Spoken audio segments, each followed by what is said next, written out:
Class चालू हो गया।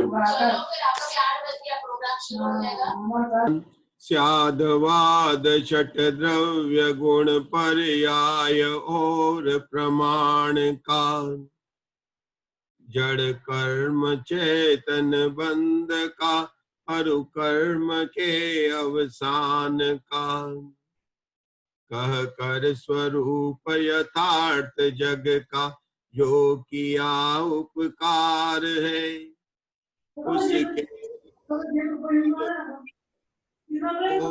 वंदना शत बार है। उसके लिए जिन वाणी माँ को वंदना शत बार है। नमो हरिहंताणम नमो सिद्धाणम नमो आयरियाणम नमो वज्जायाणम नमो लोये सवसावणम। तीन भुवन में सार वीतराग विज्ञानता शिव स्वरूप शिवकार नमः त्रियोग समहारिके।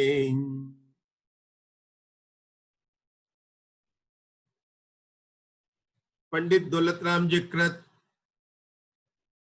छड़ाला शास्त्र के आधार से वर्ल्ड जैन पाठशाला के अंदर अपना कल से स्वाध्याय प्रारंभ हुआ है। पंडित दौलतराम जी का अधिक समय दिल्ली में व्यतीत हुआ।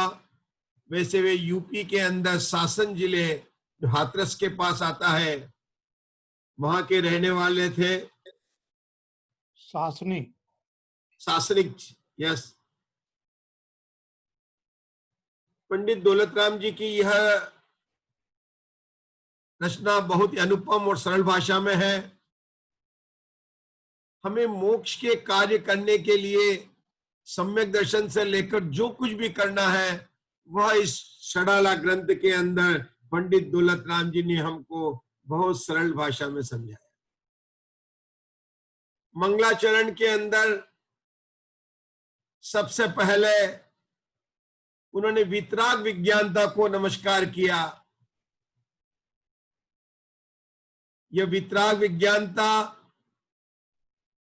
कारण है जिससे मेरे मोक्ष की यात्रा के सारे कार्य हो सकते हैं। वितराग अर्थात राग और द्वेष से रहित और विज्ञानता अर्थात विशेष ज्ञान। विशेष ज्ञान अर्थात सर्वज्ञ स्वभाव। दौलतराम जी ने यहां विज्ञानता कहकर इसको भाववाची बनाया। स्वभाव के आश्रय से ही सारे कार्य होते हैं और वो वितराग विज्ञान ही है जिसके आश्रय से आज तक जितने भी अनंत परमात्मा हुए हैं उन्होंने वितरागता और सर्वज्ञता की प्राप्ति की। इसीलिए उनको कहते हैं स्वयंभू भगवान।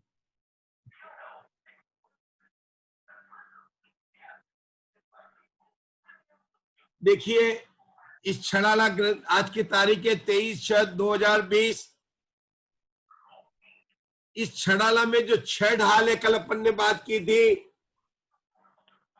उसमें कितने श्लोक हैं अगर ये पूछा जाए तो 6 अधिक 6 गुणित 15। 15 को 6 से गुणा करने पर आपको 90 प्राप्त होते हैं और 6 अधिक मतलब उसको 6 जोड़ने पर 96 श्लोक प्राप्त होते हैं। इस तरह 6 ढाल के 6 अध्याय के अंदर कुल श्लोकों का प्रमाण 96 है। पुनः प्रश्न कोई करता है कि छड़ाला में कितने श्लोक हैं, तो जितनी नाम कर्म की प्रकृतियां हैं 93, उसमें रत्नत्रय की संख्या 3 मिलाने पर जो संख्या आती है उतनी संख्या छड़ाला के सारे श्लोकों की है। एक और प्रमेय बिठाते हैं, इस तरह से आपको भी बिठाना है। कल चर्चा करेंगे कि समोशरण के अंदर कितने भगवान इंद्र को नमस्कार करते हैं। भगवान को नमस्कार करने वाले इंद्र की संख्या 100 है, उसमें से 4 गति की 4 संख्या को कम करने पर छडाला के 6 अध्याय के श्लोक की संख्या आती है।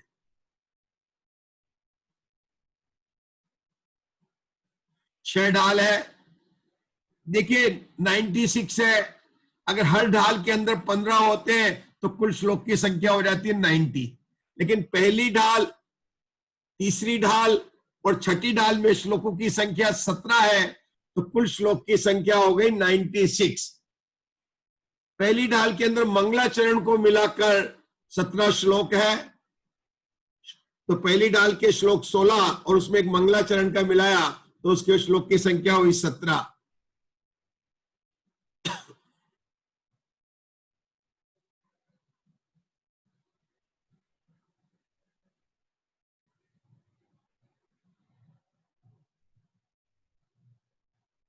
मंगलाचरण संबंधित अनुशीलन कुछ विवेचना करते हुए आगे बढ़ेंगे। कल हमने चर्चा की थी कि यहां पर विज्ञानता शब्द होने के कारण पंडित दौलत राम जी ने अरिहंत भगवान की जो सर्वज्ञ और वितरागी उनको न नमस्कार करके वितराग विज्ञानता को नमस्कार किया। इसी तरह से एक और प्रसिद्ध मंगलाचरण है, मंगलमय मंगल करण वीतराग विज्ञान, नमो ताहि जाते भय अरहंतादि महान। अरहंत आदि सभी सिद्ध परमेष्ठी जो भी आज तक मोक्ष गए हैं, सभी वे महान कैसे बने? वितराग विज्ञान के कारण। और उसी को इस मंगलाचरण में नमस्कार किया। नमो ताहि क्यों नमस्कार करते? कारण वितराग विज्ञान को क्यों नमस्कार करते हैं कि उस वितराग विज्ञान स्वभाव के आश्रय के कारण ही अरहंत आदि महान पद को प्राप्त हुए हैं। वह कैसा है? मंगलमय और मंगल करण। यहां पर उसी को कहा शिव स्वरूप और शिव कारण। विषय को आगे बढ़ाना है। बात इतनी करनी है कि परमात्मा दो होते हैं, एक कारण परमात्मा और एक कार्य परमात्मा। जो अरहंत और सिद्ध भगवान है, जिनको हम नमो जिनाणम, नमो अरियंताणम, नमो सिद्धाणम कहते हैं, वे सब कार्य परमात्मा है। वो कारण परमात्मा अपना त्रिकाली ध्रुव भगवान आत्मा, अपना वह सहज ज्ञान, सहज दर्शन, स्वभाव जिसके आश्रय से कार्य होता है, तो कारण परमात्मा को नमस्कार करने का प्रयोजन यह है कि उसके आश्रय से ही सारे कार्य होते हैं। जगत में भी अगर किसी को बहुत पैसा कमाना है तो मुकेश अंबानी की तो महिमा आएगी ही, लेकिन मुकेश अंबानी ने इतना बड़ा बिजनेस कैसे किया, अगर वो कारण हमको पता चले तो जिसको बिजनेस करना है उसके कारण की महिमा आएगी। यहाँ पर तो मैं मोक्ष रूपी कार्य करना है जो अनादिकाल से हमने नहीं किया है, तो उसके कारण की महिमा के गीत गाते हुए इस मंगलाचरण के अंदर वितराग विज्ञानता को नमस्कार किया। अब पहली ढाल शुरू होती है। हम 3 छंद का पाठ करेंगे पहले। वास्तव में इनका नंबर 2, 3 है, यहां पर 1, 2, 3 लिखा है मंगलाचरण के बाद में। आप में से किसी को भी मैं बोल सकता हूं इसको, इनका पाठ करेंगे। गणेश जी, रजावत जी, आपको दिखाई दे रहा है चार्ट? जे 3 भुवन में जीव अनंत आपको दिखाई दे रहा है? गणेश जी, रजावत जी, हाँ, ये 2 आप पाठ करेंगे इसका। ये 3, बोलिए। भुवन में साग विज्ञानता, शिव स्वरूप शिवका नमो त्रियोगी त्रिभुवन में जीव अनंत चाहे दुख से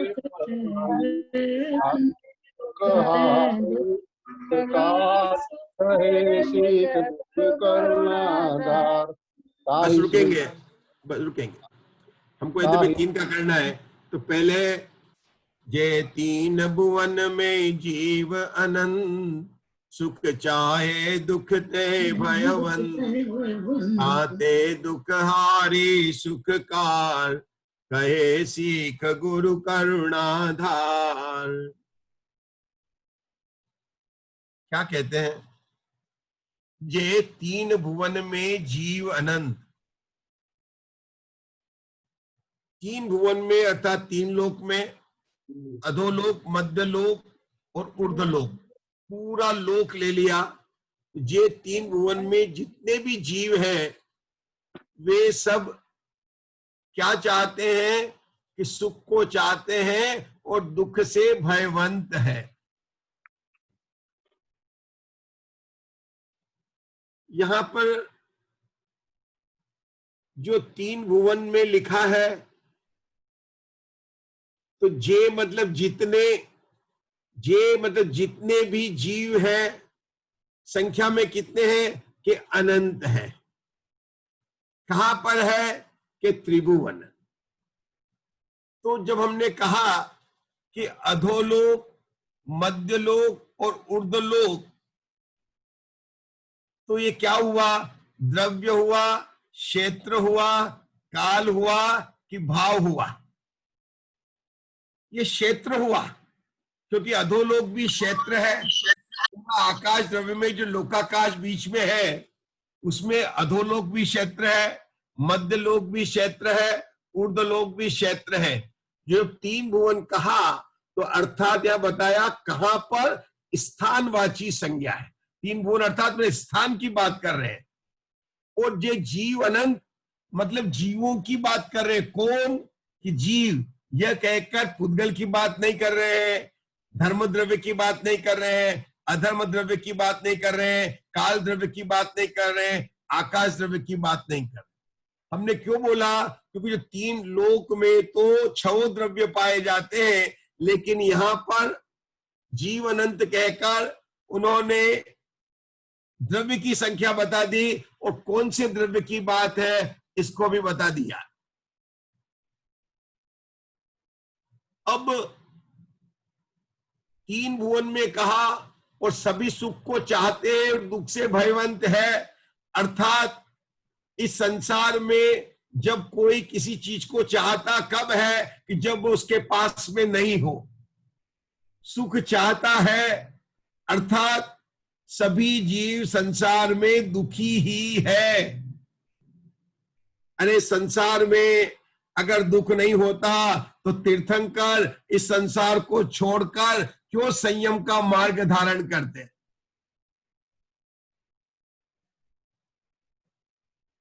हम दौलत राम जी की इस पंक्ति के अंदर द्रव्य, क्षेत्र, काल और भाव की मीमांसा करने जा रहे हैं।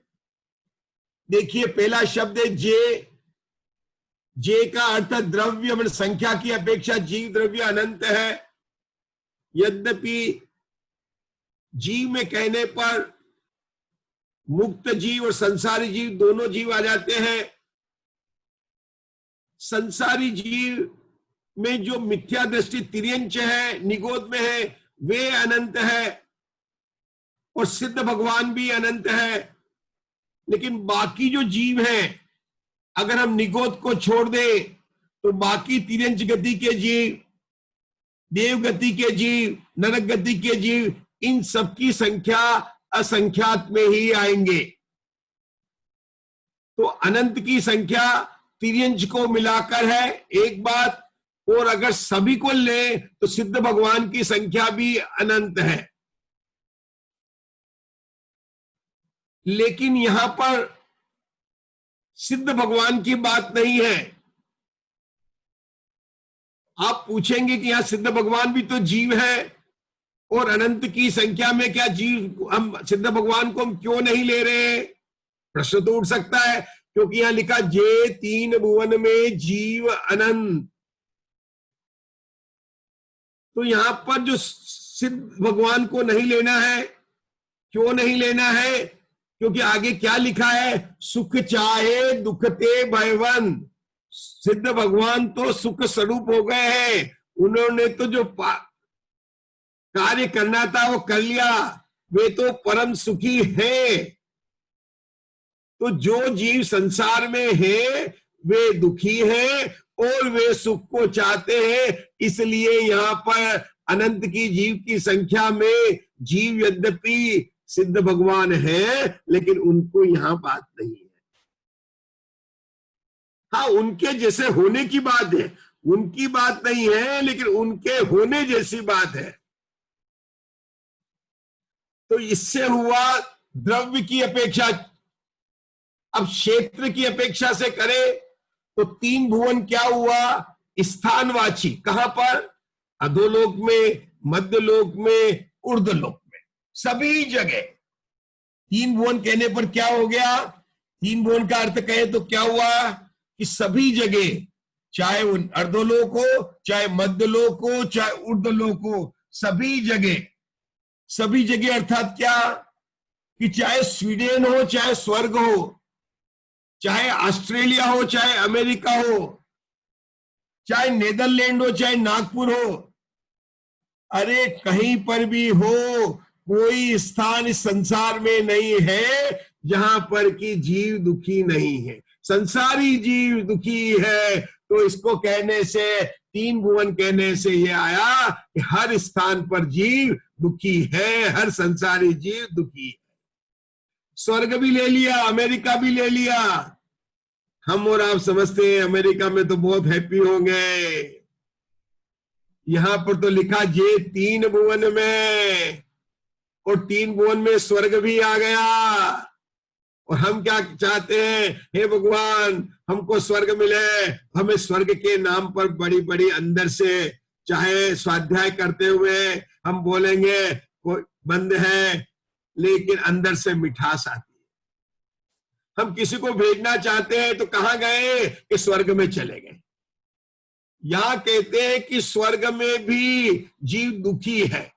हम स्वर्ग में जाना चाहते हैं, और स्वर्ग का सोधर्म इंद्र ये चाहता है कि कब मैं मनुष्य बनूं और संयम धारण करके आत्मा का कल्याण करूं। तो तीन भुवन करके पहली तो अपनी मान्यता है बता दी, जो हमारी विपरीत मान्यता है, हमारी मान्यता को ठीक करना है कि स्थान को, इस संसार में कोई भी स्थान नहीं है जहां पर कि जीव दुखी नहीं है, सब जगह दुखी है। अब तीसरी बात करते हैं, सुख और दुख। तो सुख दुख जीव के भाव है। यद्यपि आत्मा के अंदर दुख नाम की कोई शक्ति नहीं है, लेकिन दुख का वेदन जीव ही करता है और जीव के ही भाव है। सुख का वेदन भी जीव ही करता है और जीव के ही भाव है। तो सुख दुख कहने से उन्होंने भाववाची भी बता दिया। अब आया चाहे। चाहे दुखते भय, सुख की इच्छा करते हैं ना, करते हैं। कब करते हैं? सुबह करते हैं कि शाम को करते हैं? मंदिर में बैठते तब करते हैं कि दुकान पर बैठ कर तब करते हैं? अरे हर समय, रात में सोते समय, बैठते समय, जून की गर्मी हो या जुलाई की बरसात हो, हर समय जीव दुखी है। पंडित दौलत राम जी ने यहां पर पहली लाइन में ये तीन भुवन में जीव अनंत, सुख चाहे दुखते भयवंत, यह कहकर यह बता दिया कि संसार में जितने भी जीव हैं, चाहे नरक गति के, देव गति के, मनुष्य गति के, तिरंज गति के, सभी जीव सभी स्थान पर दुख ही है, सुखी नहीं है। अब प्रश्न ये उठा कि जब दुखी है तो दौलत राम जी कहते हैं ताते, ताते अर्थात इसलिए, ताते अर्थात जीते, ताते में ताता नहीं, ताते मन इसलिए, दुख हारी, दुख का नाश करने वाली और सुख को करने वाली, सुखकार। कल शब्द आया था शिवकार, आज आया सुखकार। कार का अर्थ होता करने वाला, शिवकार मतलब मोक्ष कल्याण करने वाला, मोक्ष का सुख देने वाला, यहां लिखा सुखकार। तो जो कथा है किसी के दुख को हरने वाली और सुख को करने वाली, दोनों तरफ से संधि बिठाई, पक्की बात कर दी। और पहले दुख के हरने की बात की, नहीं तो आप कहेंगे कि सुख तो दे दिया, अब आपको दुख है तो मैं क्या। तो दौलत राम जी ने दोनों बात बताई, दुख को हरने वाली और सुख को करने वाली। क्या कहते हैं, कहे सीख, सीख कहते हैं शिक्षा को, सीख का अर्थ है शिक्षा, वो शिक्षा कहते हैं। कौन कहते हैं, गुरु करुणाधार। दौलत राम जी ने ये नहीं कहा कि मैं कहता हूं, नहीं तो आप कहेंगे कि आप तो श्रावक हो, आपको कहां से पता चल गया, आप तो स्वयं दुखी हो। तो कहते हैं कि मैं नहीं कहता हूं, मैं नहीं कहता हूं। कौन कहते हैं, गुरु कहते हैं। तो भैया गुरु कौन से, शिक्षा गुरु भी होते हैं, दीक्षा गुरु भी होते हैं। कि भैया मोक्ष मार्ग में गुरु दो ही है। एक गुरु, ध्यान से सुनना, जिसकी देव शास्त्र गुरु की पूजा में आता है। प्रथम देव अनंत सिद्धांत वाली पूजा में जो आता है, कौन गुरु है, आचार्य गुरु है, उपाध्याय गुरु है, साधु परमेष्ठी गुरु है। तीनों को गुरु संज्ञा प्राप्त है, तीनों को गुरु संज्ञा प्राप्त है, वे तीनों गुरु है। और दूसरे परम गुरु अनंत भगवान परम गुरु है, जिनेन्द्र भगवान परम गुरु है। वे गुरुओं ने जो उपदेश दिया, जो सीख बताई, धार करुणा, करुणा को धारण करके। यहां पर जो शब्द आया ना धार, उसको अपन दो तरह से प्रयोग करेंगे। गुरु ने करुणा से तुम्हें कहा, क्या कहा, दुख को हरने वाला और सुख को करने वाली शिक्षा दी, और तू उस शिक्षा को धार। एक बात, पहला धार। दूसरा धार, गुरु ने करुणा को धारण करके हमें शिक्षा दी है। धार शब्द आप गुरु के साथ में भी लगा सकते हैं और शिक्षा के साथ में भी लगा सकते हैं, अर्थ एक ही है। अब ये गुरु ने करुणा कहा, तो करुणा तो प्रवचन सार की 76 गाथा में मोह का चिन्ह बताया है। तो ये कौन सी करुणा है, तो ध्यान से सुनिए और नोट कीजिए। करुणा दो प्रकार की बताई जा रही है, एक अकषाय करुणा और दूसरी अकारण करुणा। तीसरी कोई करुणा नहीं है। हम मोही रागी देशी जीवों की करुणा, उसकी बात नहीं है। वो रागी जीवों की करुणा तो स्वार्थ सहित होती है। यहां पर जो गुरु की करुणा है वो दो प्रकार की करुणा है।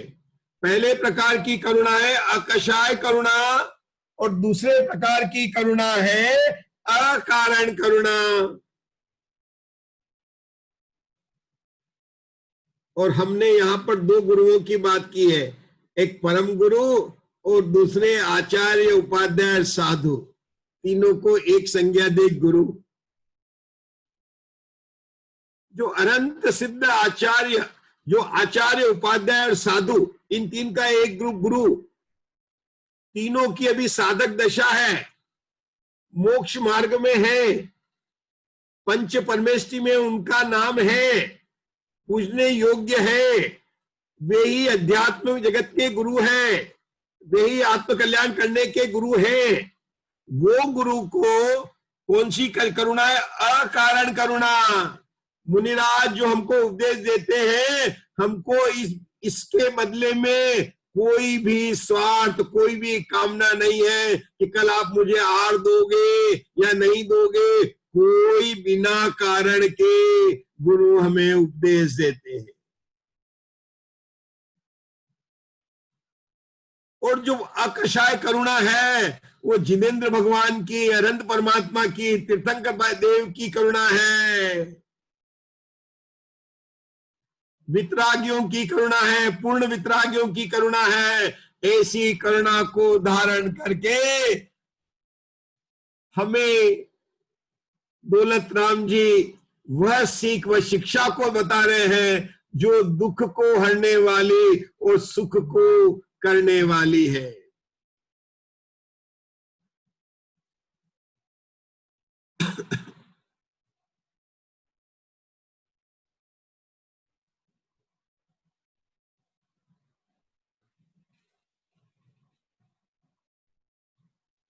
आगे के छंद में बताते हैं कि गुरु तो करुणा के धारण करके शिक्षा दे रहे हैं, लेकिन तुझे क्या करना है? ताई सुनो भविथिर मन आन, जो चाहो अपनो कल्याण, मोह महामद पियो अनादि, भूल आपको भरमतवादी। जो शिक्षा गुरु ने कही है, ताई मन उसको सुनो।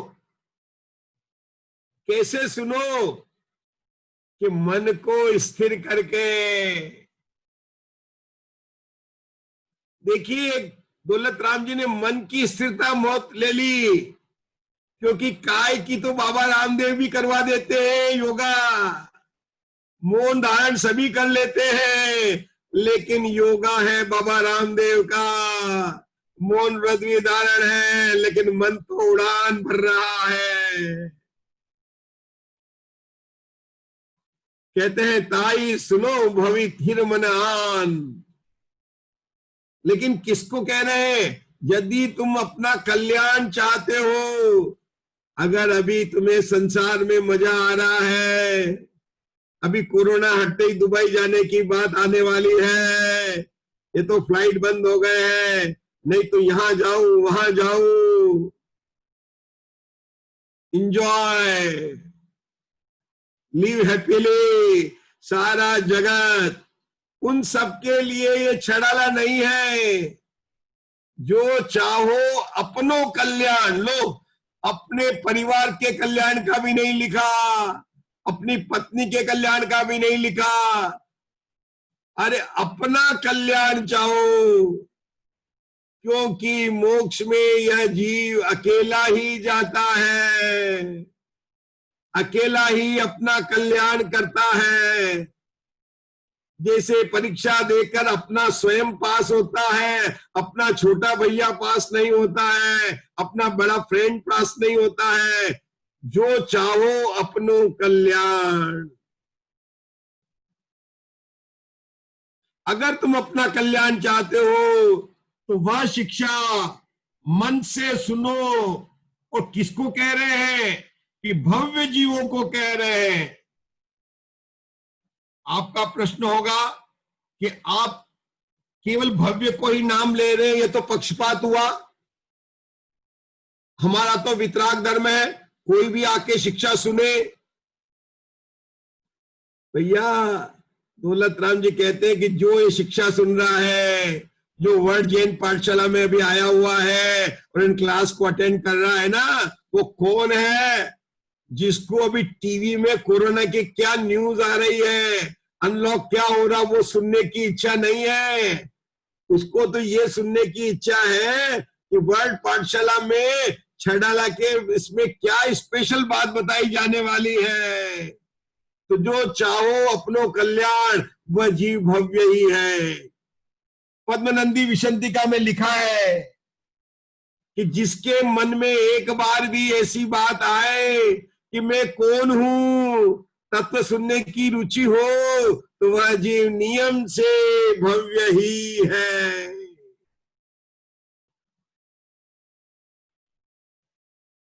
देखिए, भव्य जीव वो होता है जो नियम से मोक्ष जाएगा। अब आपको ये समझना है कि जीव को जब दो में भागों में बांटा कि जो मोक्ष नहीं जाएगा वो अभव्य जीव और जो मोक्ष जाएगा वो भव्य जीव, लेकिन जीव तो जीव है। तो ध्यान से सुनना, अभव्य हो चाहे भव्य हो, दोनों में शक्ति की अपेक्षा कोई अंतर नहीं है। निगोज से लेकर सिद्ध भगवान तक सभी जीव शक्ति की अपेक्षा समान है, लेकिन अभव्य जीवों की उस शक्ति की व्यक्तता कभी प्रकट नहीं होगी। सिद्ध भगवान की प्रकट हो चुकी है, वे भव्य और अभव्य से पार हैं। और जो भव्य जीव हैं वे अभी वर्तमान में मिथ्या दृष्टि भी हो सकते हैं या जो निकट में जाने सम्यक दृष्टि भी हो सकते हैं, लेकिन वो जीव है जिसको मुक्ति रूपी पुरस्कार अवश्य मिलेगा, जिसको मोक्ष की प्राप्ति अवश्य होगी, वे जीव भव्य है। यद्यपि इसमें एक अपवाद भी है कि दुरांदुर भव्य, लेकिन उसको भी अभी हमने यहाँ पर अभव्य की श्रेणी में ही रखा है। और यहाँ पर तो हमें भव्य जीव, क्योंकि हम सभी भव्य जीव हैं और हमें मोक्ष जाना है, तो यहाँ पर दृढ़ किया जा रहा है कि हम सब भव्य ही हैं जो इस तत्व की बात को सुन रहे हैं। हम सभी शीघ्र ही मोक्ष को प्राप्त करें, इस आशा से हम आज की क्लास को यहाँ समाप्त करते हैं। और जो बचा हुआ 3 मिनट का समय है तो हम आपको कुछ चर्चा के लिए या कोई प्रश्न विशेष हो तो उसके लिए देते हैं।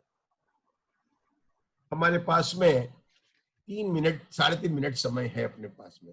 एक प्रश्न कोई भी कर सकता है। एक पंडित जी जो कल आपने होमवर्क दिया था उसमें पहले वाला जो 6 डाला का है वो तो 3 4 1 2 बना, त्रियंच नरक, हाँ, मनुष्य और देव।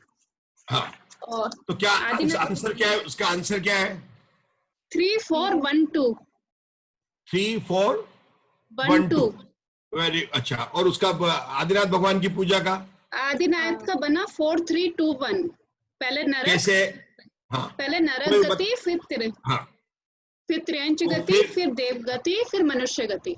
हाँ, तो 4 3 2 1 बना। हाँ, 4 3 2 1 बना। अच्छा, हाँ। ये कोई और किसी ने भी आपने विचार किया क्या, किसी ने कल के होमवर्क का? हाँ, किया है पंडित जी। हाँ, बताइए, आप बताएंगे कौन कौन हाँ, कौन बता? हाँ, बताइए। पल्लवी सावले एरोली से। हाँ, पल्लवी जी बोलिए आप।